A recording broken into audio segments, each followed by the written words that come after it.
There's one last problem that we want to fix here with our error boundary. Now, I don't know if you remember, but a while ago when we had this error state handled internally on this Pokemon info, before we started throwing this error, the user was able to just click on a new Pokemon and it would recover just automatically. It worked out really nicely.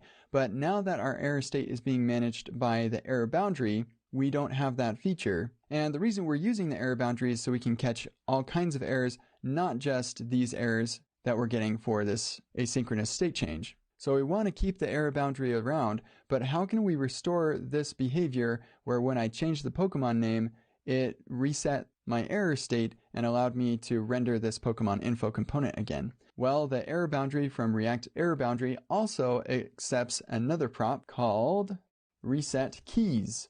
Now, reset keys is an array of values that when changed, the error boundary will reset itself. So this was created specifically to address this problem. So we're going to say reset keys is an array that has a Pokemon name. And so when the Pokemon name changes, then the error boundary will reset itself and attempt to render its children again.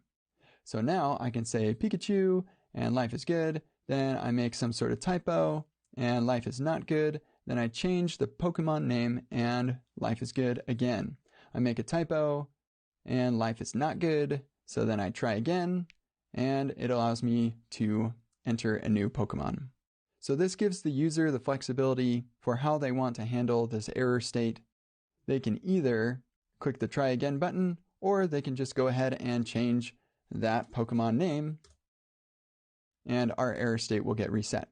And now we have a nice error boundary and an error fallback component that will handle our asynchronous errors as well as our synchronous errors. If you recall, we had null right here, and this is going to handle that error for us as well.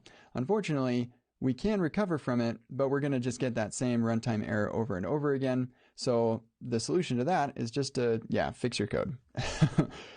But hopefully having this error boundary will be a lot better experience for your users than the white screen of death they had before, where if we had some sort of error, like passing in null, for example, then we would just lose everything. So error boundaries for the win. So in review, all that we did here actually was add this reset keys to our error boundary. And now when the error boundary is in an error state, it will reset itself if any of the values in this array change.